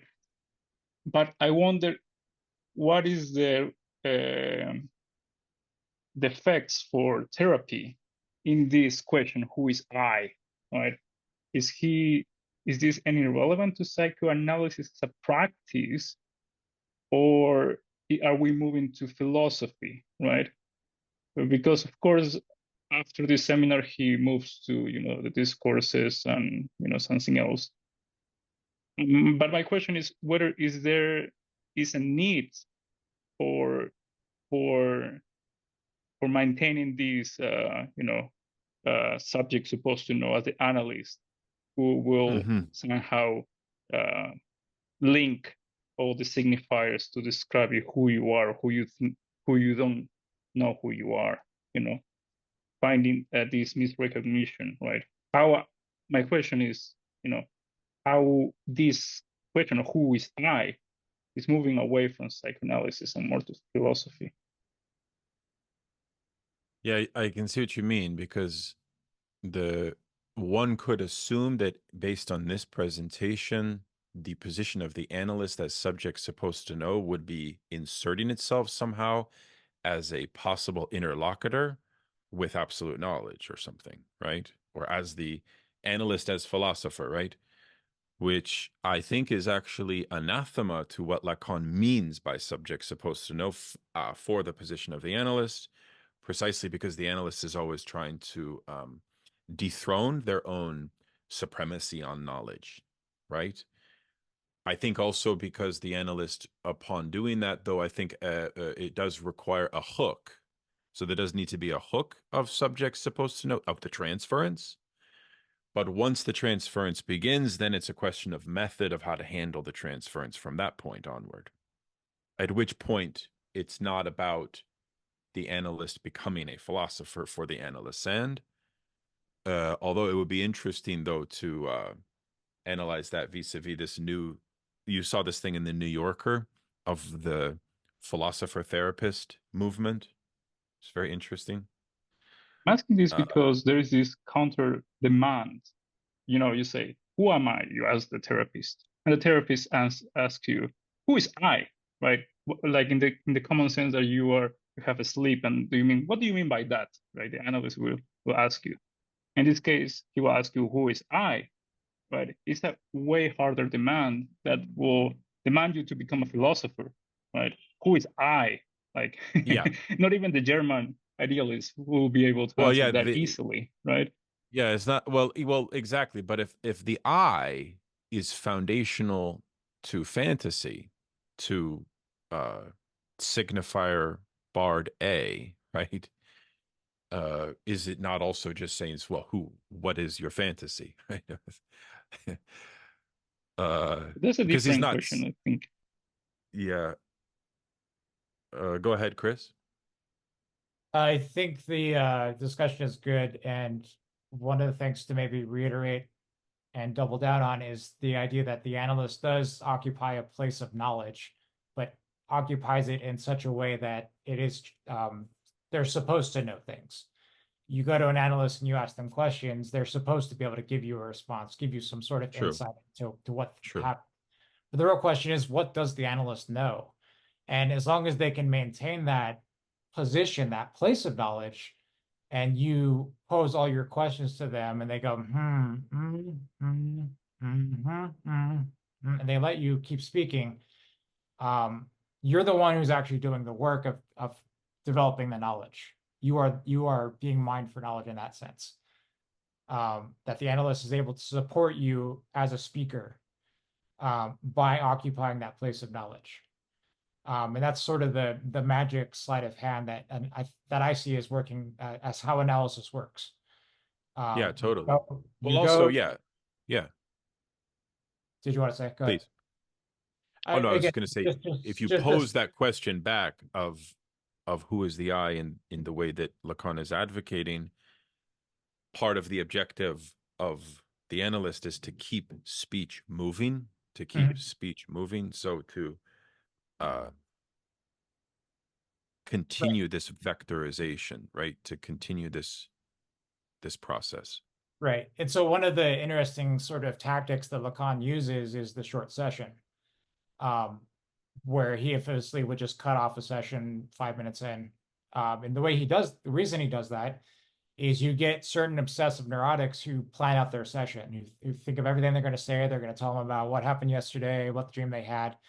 But it's this strategy to keep talking to fill the space, so that they don't actually say anything about what's really going on, right? They did this neurotic strategy.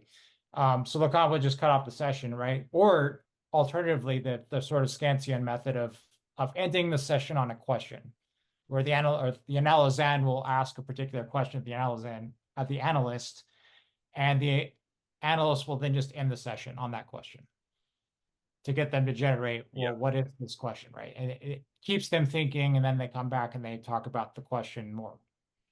So yes, occupying that place of knowledge, even though the analyst really doesn't know, but as long as they maintain the transference of, yes, I have knowledge, I can give it to you, but you have to ask the right questions and work for it. That's how the actual unfolding of the clinic works, that I understand it. Absolutely. I think, yes, a lot of us know that from firsthand experience. That's really good. So here we're returning to this question of form and content, and we're moving back out to analyze this from a slightly different angle. And we're almost done with this particular day. Let's go ahead and finish it. It's been obviously a quite difficult session, but does anyone else have any questions on this graph of desire itself? Is there any kind of lingering questions that it elicits for you? I have like a framing that is kind of a question. Please. I'm like wondering where the thou came from, and it seems like in the prior chapters and the inconsistency of the other, it's like trying to analyze the inconsistency of the other and how we can situate the subject either in or outside the field of the other. And he says, like, just before what we're reading, that the signifier with the subject is satisfied in the end. Identifying with the cannot be situated as identical to the very flaw in discourse. Assuming that you allow me this condensed formulation. So like maybe it's tempting to like think that the subject is like this inconsistency in the other or something, like the gap in the other. But then like the thou seems to come into play to like maybe not constitute the subject, but the I. Like it seems like we move from the subject to the I, and the thou comes into this picture. And I'm just thinking about where this is moving more broadly. I don't know if I made sense at all. Yes. Well, I mean, is not the use of the term thou already a sort of extension of the I other realization within oneself? Like it's sort of almost like a third person. And he says pretty clearly here on, what is it, page 71, where the thou emerges on the basis of this convergence of a request, which is the I am asking myself, I am asking you, which he says is both a request and a promise. But why is it a promise? That's an interesting question. Who has a sense of why it is a promise? That's less clear to me, actually. Where does promise come into this notion of the thou? if I could say something, I don't have anything to say about the promise, or not yet, but Please, anything. Yes. the thou in the French is tu, which is you. So the thou is it's Fink's translation that I'm thinking he's wanting to inflect it with a religious meaning. And I think Yes. like in German, you pray in the du or the du. So the you has a religion, has a connection with God via prayer. But in the French, the tu, so sometimes he translates tu as you, such as tu es, you are, and the imperative to kill. And in the graph, he translates it as thou. That's very helpful. I definitely agree with you. I definitely agree, but it is tricky because he's now started in this strict ancient theological register, and he's sort of superimposed it onto a clinical context. So things do get kind of complex, don't they? Or sort of anyways, but go ahead, Chris. I'll just state briefly on 63 where he's going through the issue of the Ten Commandments, but what he says is the prelude underlying these commandments is the thou art that instates you as I. So the you as an I, it's interpolating you as an I. Yeah. You Yeah. are the one who shall follow the commandments. And so the question Yes. of a promise to love, what does he say? Yes. It is true, as I put it, the truth says I. It seems quite self-evident that thou shalt love the one who said, I am what I is, and thou shalt love only him. So question of promising one's love to God. Well, I guess my question is, how does that promise retain in the context of large A barred, right? Of the modern clinic. I mean, this is why Lacan will say these things like there is no such thing as an atheist, right? But he's saying that from his empirical experience listening to patients. Go ahead, Luis. I think this premise is very tricky. It relies a lot on the belief that the analysand will have, because when you ask who is I, you can either take it as the analyst knows, right? And therefore, he's promised me that I will know that there is this I, right? And that there is this complete I nonetheless, right? Or, right, if there is this lack of belief, that analyst doesn't even know, right? So this promise, right? Like in the same, because usually, the analyst doesn't know the fact that, if you have, sleep, he doesn't know, right? And you think that he knows, and he helps you by saying, well, what do you mean by that, right? But in this case, right, this is not just internal to you. This is universal, the I, universal I. And if the analyst doesn't even know that, right, Yeah, you can yeah, either yeah. take it as being a promise that he will tell you this universal knowledge, or he doesn't even know that, right? Yeah, that's very helpful. Yeah, that makes sense now. Yeah, that is helpful. Matilda, how are you feeling about this question now? Yeah, it seems like maybe the promise might be like insofar as you see the therapist as the subject supposed to know, um, and maybe it's like unshakable that we are always we can't that we can't actually be atheists, that we always suspect that this person knows something, perhaps. Yeah, that's right. Yeah, that's the notion of the supposed, right? Yeah. You have to develop as a rule of Lacanian psychoanalysis, I think it's fair to say that it is necessary for the analysand to have transference set in, that you have to have developed this notion of subjects supposed to know? Jeff, please. Yeah, I see in the middle of 71, which we've been reading, where it says, I'm coming here to ask you who I am, which we respond to at the level, who is I? A perspective supplied here by logical necessity. And I'm referring to the promise, comma, the hope to assemble this I at S2, which I designated in the transference with the term subjects, you know.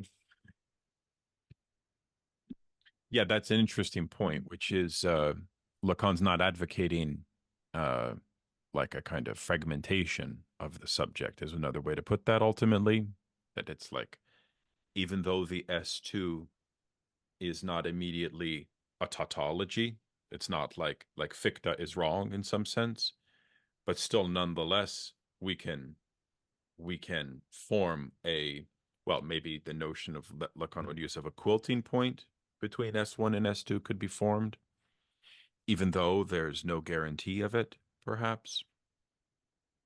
But I want to read this paragraph just to see what you guys make of it. What does it mean, after many years that I've trained you in the linguistic distinction between signifier as material and signified as its effect, that you may suspect some mirage lies at the core of the field defined as linguistic? If only when we see the astonishing passion with which linguists articulate that what they are trying to grasp in language is pure form, not content. Let us return to the example of the pots. You may remember that I mentioned something that's truly worth pointing out in the first form of the appearance of pots, which is that their surfaces never fail to have a signifying mark on them. Isn't the I somehow formulated at that point? If the potter's activity is the best image of human creation, it's because the properties of the utensil it produces give us the very precise sense that language, the language with which it is made, for where there is no language, there is no worker either, is a content. It is obvious, if we think about it for a moment, that pot making is the very thing that suggests the traditional philosophical opposition between form and content. It was no accident that I pointed out when I first discussed pots that in places where they are destined to accompany the dead in their tombs, people do something more, they make holes in them. Indeed, the spiritual core of pots, their linguistic origin, is that there be a hole in them through which everything leaks out. When they are reunited with those who have passed over to the other side, pots also find anew their true origin, namely the hole that they were designed to mask in language. There is no signification that does not leak with respect to what is contained in a bowl. It is truly odd that I made the following discovery after having talked to you about the function of pots. And then he says he looked up the definition in a dictionary. I don't think we need to read that. But they're always marked on their surface by a signifier which they serve as props. Pots provide a function here that is distinct from that of the subject, because the subject, in his relation to the signifier, is not a prerequisite, but rather an anticipation. The subject is presupposed, that's his essence, his logical definition. He's presupposed, almost induced. He is not a prop. We are on the contrary, justified in giving the signifier a manufactured and even a utensil-based prop, the precise origin of utensils insofar as it delineates the field of specifically human manufacturing. Signification is produced serves as a lure to veil from us the status of the essence of language, insofar as, by its very essence, it signifies nothing. What proves this is that in its essential function, speaking is not a signifying operation. This is clearly how we analysts view it. What we're seeking is that which holds what is articulated about the other in abeyance.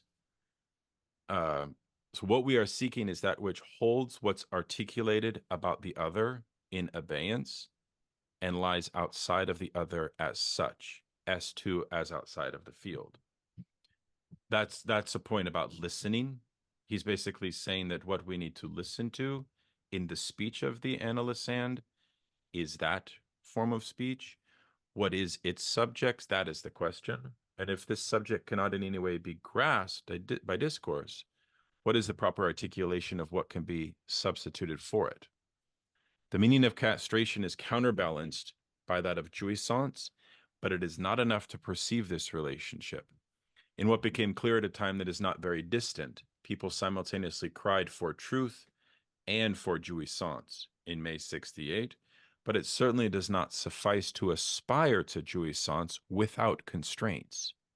When it is clear that for every being included in language and utensils, jouissance can only be articulated in the register inherent to both of them, the register of the remainder, of the leftover, of the scrap, of that which I defined as surplus jouissance.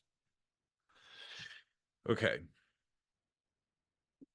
So I have a couple questions about that. I'm sure others do as well. The point that he makes here about how pots in human civilization as historical artifacts provide wholes, and that the function of the whole is the site of content, is a very interesting point, I think, because it's almost like the notion of the objet a in a certain way as that which contains signification itself, is how I read that particular portion. And again, he's introducing jouissance, but jouissance in some sense doesn't has not been discussed. So it's now in the next seminar, which we will focus on next week. He turns to it, by the way. And obviously this point about 68 is interesting because in a sense, everything he has been talking about in this whole seminar day has been about truth, not about jouissance. And truth is founded in the I speak, but it's only found in the half said of the I speak, the media. Anyways, quite interesting stuff. Thoughts or comments, please. And we will wrap up very shortly. This has been quite the ride. Sure, I've got a question concerning hello, can you hear me? Yes, we can. Yeah, okay. Concerning I guess the concluding remarks that me and Chris had about about Tomchich on Lacan, which is that it seems like Lacan is distinguishing the clinic from the party in some sense. So I'm just wondering if anyone has any instincts, I suppose I can use that word, about where he's going to go with this. Yeah, that's interesting. First of all, I don't think that Lacan is making any direct reference to a leftist party form in anything that we've read thus far. I think Semo Tomczyk is doing that, but he's doing that building his own, building off of Lacan. And you're referencing his book, The Capital Unconscious? Yes. So what's your precise question about it? So I suppose, in what sense does Lacan believe that the clinic can instrumentalize this knowledge of the lack of the big other in a way that I suppose, maybe I'm assuming too much here, that the political party cannot, insofar as it assumes the political party assumes a knowledge of an unconscious? Yeah, that is a very good question. Yeah, what do people think about that? I mean, that is there's been a lot of left Lacanians through Lenin that have asked this question, and Leninism. I think it's definitely a valid question. I think it's interesting because it's like, go ahead.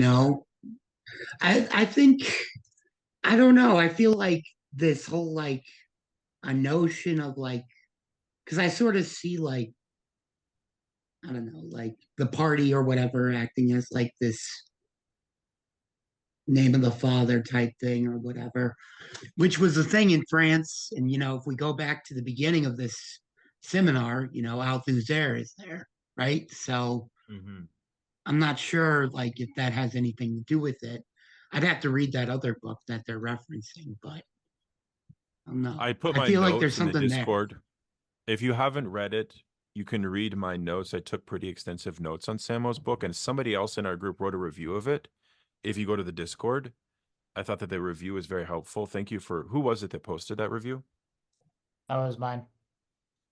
Oh, very nice. Thanks. So yeah, I can actually reach out to Samo to ask him perhaps if he would share maybe the paper that he's going to deliver with us in advance so people can kind of read it. Given the depth of this seminar, I feel like that would help us. Because sometimes when you hear a paper on the fly, it's kind of like hard to formulate your questions, but perhaps he would share it with us in advance. And then we could have a more productive discussion with him. Because this is Samo's sort of seminar. This is the one that he builds so much off of. Obviously, the question of the party at this time, though, was all dominated by Stalin and Stalinism, right? And, Lacan had this idea that later, what's happening in bureaucratic Stalinism is a form of university discourse, but a quite pernicious one, right?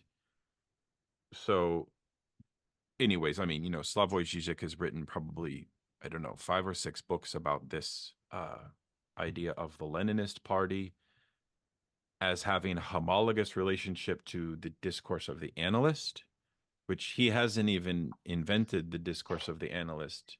Well, he has. He really brings it out in next year's seminar, by the way. But Lacan never compares it to Lenin or to the proper, let's say, like the proper socialist vanguard party.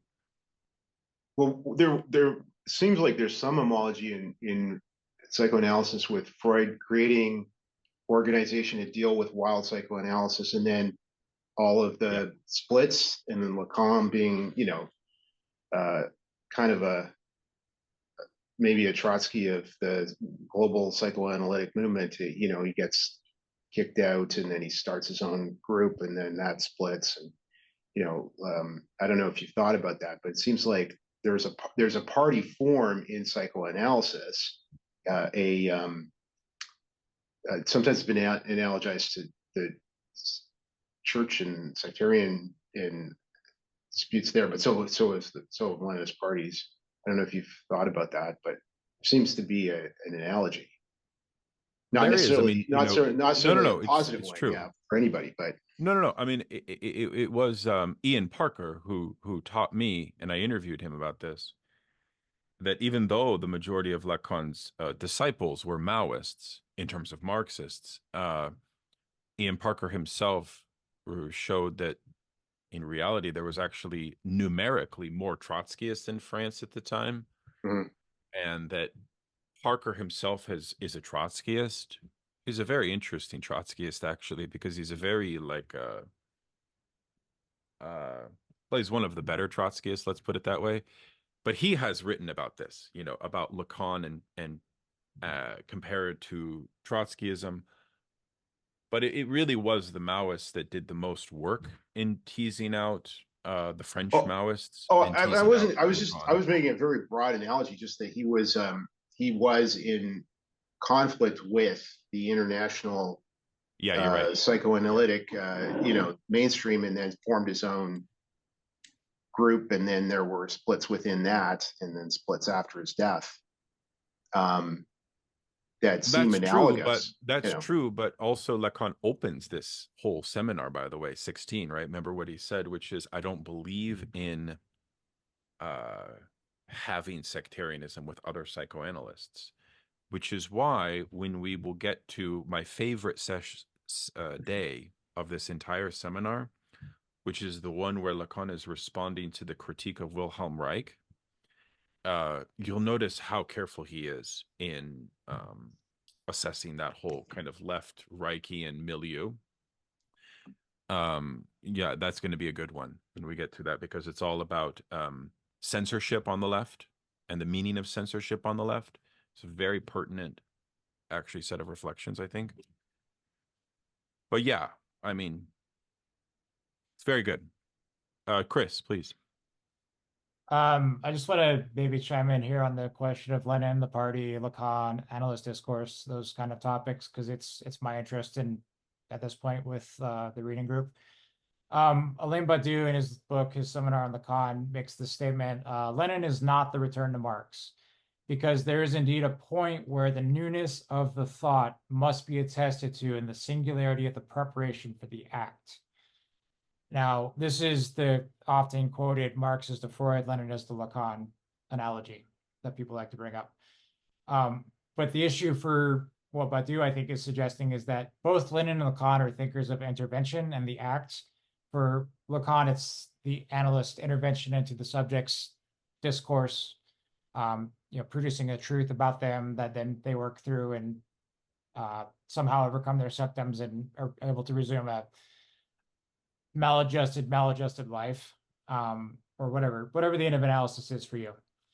And then Lenin in this case is not simply just the bureaucratic party state, which seizes power and becomes ossified and this sort of forms of knowledge that just govern the situation, but it's also the intervening act into of the revolutionary act itself of seizing state power. And when is that appropriate to do? How do you build your forces to do that? Kind of question. So both Lenin and Lacan have this kind of interventionist aspect that doesn't necessarily fall back into Marx or Freud, respectively. It's something new and different for each one confronting the world as they find themselves. Lacan and Lenin also both heavily critical of deviations within their own particular domains, whether it's economism or terrorism for Lenin, or whether it's ego psychology for Lacan. There is a certain shared criticism of what isn't working, what's bad or going to cause problems if not correctly addressed, and how do you correct that situation? So those are kind of the things I think about. Yeah, that very much resonates. That's very much the Badiou of theory of the subject. It's great stuff. I love that very much.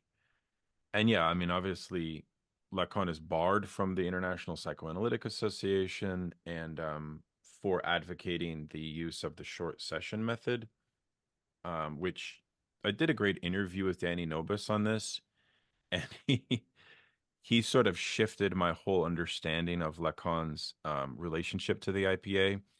And he did it in such a way, I don't know if anyone heard those interviews, I did two of them, where, yeah, we have a reputation of Lacan as kind of like an outlaw, in this case, as Gareth said, a Trotskyist figure. But you will call him a tyrannical anarchist, actually, in that seminar, which I think is funny.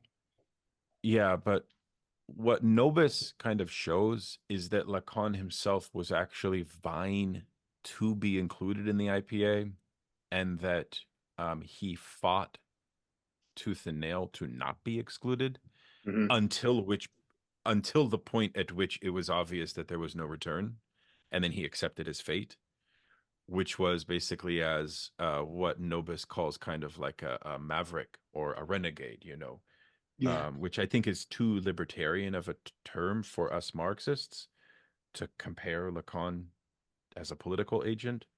I think it's better to think of him more along these Leninist lines. I think that makes a lot more sense. What's always been less clear to me, though, in a certain way, is how Lacan could be compared to Mao. Precisely because I don't see Mao as a thinker of a profound democratism in a certain way, where Mao's whole idea is allowing for, I'll be honest, like it's more like Guattari would be more the Maoist Lacanian in a certain way, as schizo. I mean, I'm not in favor of that per se, but I don't see Lacan as a Maoist anyways. Yeah, We can go like on and on. what about Luther? Even Martin Luther? Yeah, Martin Luther. Yeah, man, I didn't think we were gonna do a whole new church thing, but then bam, just happened. Sort of like I don't know, like I don't know if Lenin was like that or whatever, but that's I feel like that's sort of like the same thing where it's like, you know, you don't really want to cause fragmentation, but you end up causing fragmentation. You know what I'm saying? Like with the whole like, I don't want to be sectarian to other psychoanalysis or whatever. Because Luther didn't want to, you know, like Well, cause a new Trotsky, section of the church. Trotsky didn't either, and it wasn't until Exactly, after yeah. 33 that he said that Comintern had become something we should start a new international. But he was initially, you know, you can't be right against the party. You have to try to win it back. Even at the point when, you know, his children were getting killed and stuff like that. So he was still saying, you know, you still have to. So I'd heard Lacan, at least initially, kind of denied that he was still doing the short sessions. He kind of lied to the IPA, and that was one of the issues. You know, maybe it was a little complicated, like usually is. But Nobis discovers some letters of he pieces together an interesting case on that. I can share the interview, but So Daniel, the other thing to note about Lacan is that he dissolves the institution. He dissolves his own institution at the end. Right. It's hard to imagine Lenin doing that. Yeah. Lenin tried actually. He was really concerned about the over bureaucratization of the Soviet Union at the time of his death, and actually wanted to expand party membership and consolidate less power into careerist positions. That's right. Well, so that's why you'll get some. That's why you'll get some Lacanians today who are opposed, and I recently learned this, and I'm very happy to learn it, are opposed to the overly bureaucratic conditions of formation requirements for an analyst. Because apparently upon Lacan's dissolution of the institution or whatever in one of his last texts, some Lacanians read Lacan's advice for future Lacanian activity to be one in which one self-authorizes themselves. That's the conclusion. You self-authorize as yourself as an analyst at a certain point. That, in other words, the decision is not necessarily, and this actually goes to Gabriel Tupanamba's great work about the fact that Lacanianism may not survive if every analyst has to be molded in the kind of mirror of the French culture. Precisely because what's most authoritative as an analyst today is if you go through what they call the pass in France, and you are therefore sanctioned by the French in this way.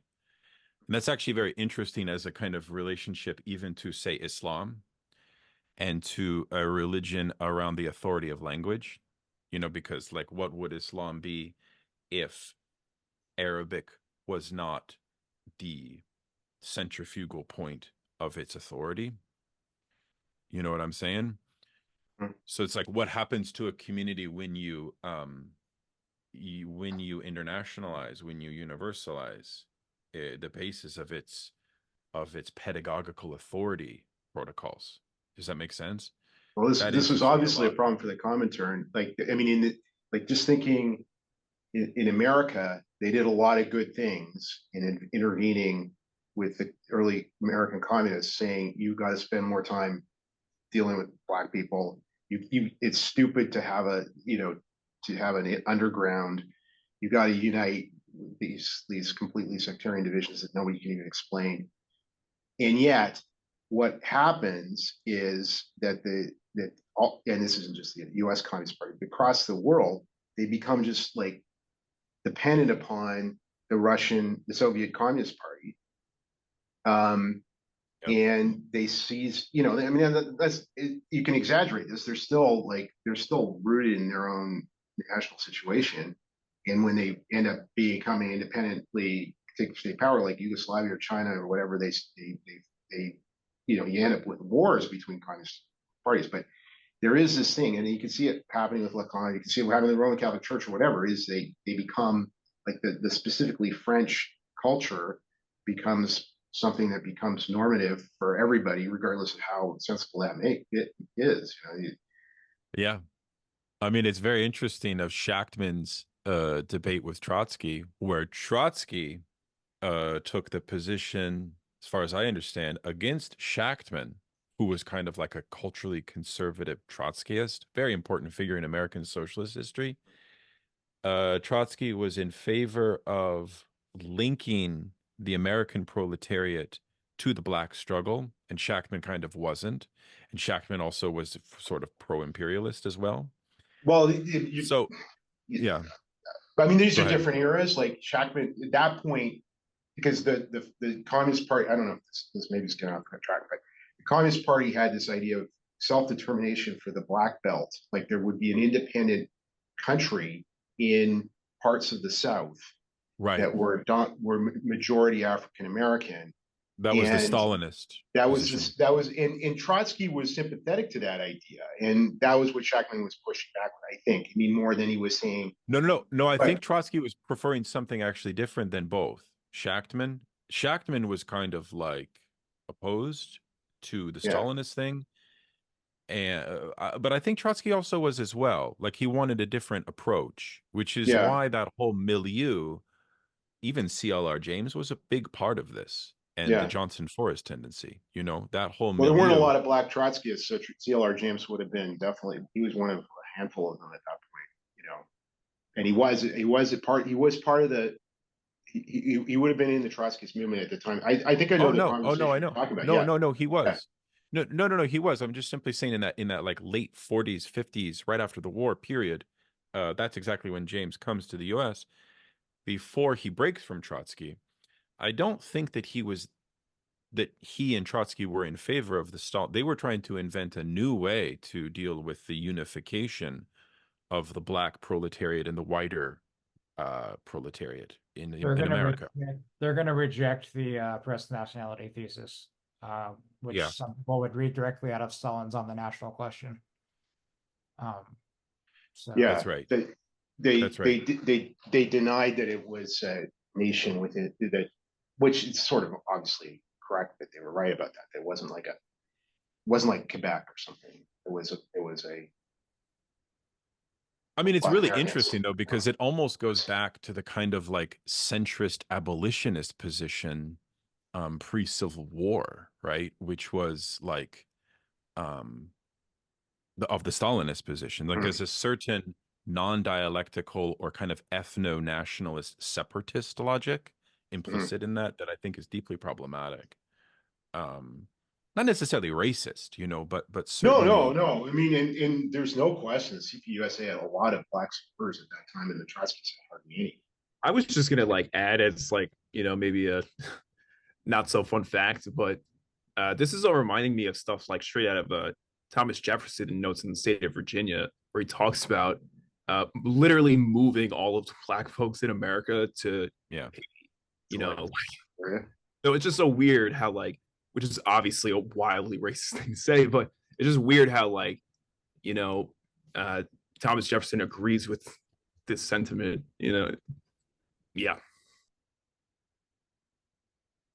Well, my friends, I'll perform our Lacanian scansion and stop us at this point. Let's stop on the Maoist question about Lacan, because that's an interesting one to think about, and I have thoughts on it, but by all means. No, let's hear your thoughts, and then we will stop. I'll be very brief. Briefly.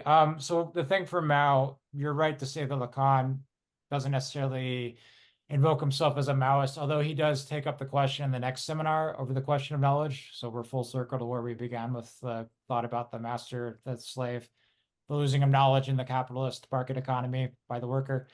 Lacan sees Maoism as sort of trying to revitalize that connection between the worker and knowledge.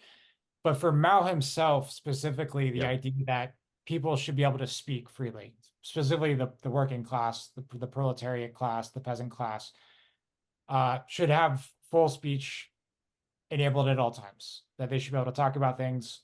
More importantly, that the mass line is a method of organizing, of Yeah. going to the masses, hearing their demands, and then organizing their demands into a system or a program, and then helping them fight and struggle for their demands.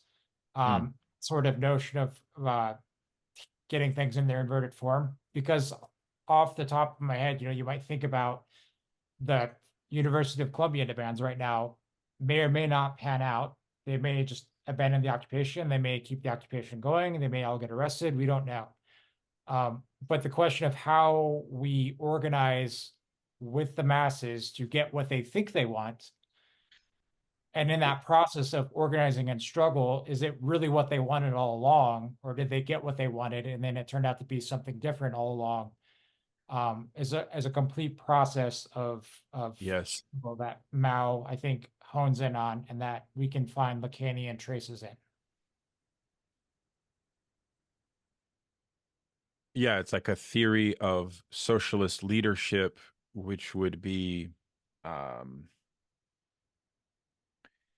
instituting the subject supposed to know, but only provisionally as a process for the que voy, that questioning to continue, for the demand to be elevated as a problem that is mutually shared amongst the group, to push it. And that's exactly what Mao are we putting the does. socialist intellectual in the position of the analyst and the working class in the position of the analysand? Is that Well, I mean, that a well, good no. Well, I analogy? mean, yes, I think so, yes. I mean, I don't think that that's really a problem, though, because those two can also be interchangeable. Because the socialist intellectual can also be, I mean, well, now you're introducing the problem that Lukács stumbled on in History and Class Consciousness, right? Of how do we deal with what Lukács called imputed consciousness, which he always says was something that he could never resolve, meaning the knowledge, the problem of knowledge of the vanguard intellectual to the propagation of the party and that strain that occurs there. So, Question that Mao always comes up with is, what do we communists really know? We should be the ones learning from the masses. We're often childish and incipient with our politics and our squandering, but we should be really learning from the masses. So that if we want to do the analyst versus analysand, communist organizer, intellectual versus the masses, what place does the communist occupy as far as knowing? What does the communist know? What must the communist know? yeah, and of course we know what happened in the Cultural Revolution to intellectuals, so there is a certain there is a certain ethical conundrum about the yeah, the position of intellectuals is always an issue in Marxism. Anyways, really great. This is difficult stuff, and I'm happy that we could struggle through this together. And we'll continue on. We meet twice more. Then we have our guest lectures. I'm also have invited a great Lacanian scholar named Nadia Bouali to give a presentation after Dominique. So if it's okay with you, we'll kind of extend this for a while and have guests present to us. What I'd like to do for next time is really read the next section, but also the first section on the new Pascal section as well. And I'll try to go faster through this next section, even though it's very dense. Once we get to the Pascal piece, things are going to be a little bit easier, because I've read through that. But please try to read up through that first section of the Pascal one as well. And use the Discord as well, because there's a lot of references that Lacan brings out in the Pascalian literature that we can share with each other. Including, I'll post The Hidden God by Goldman as well. Okay, great. Thanks, everybody. All the best. Take care.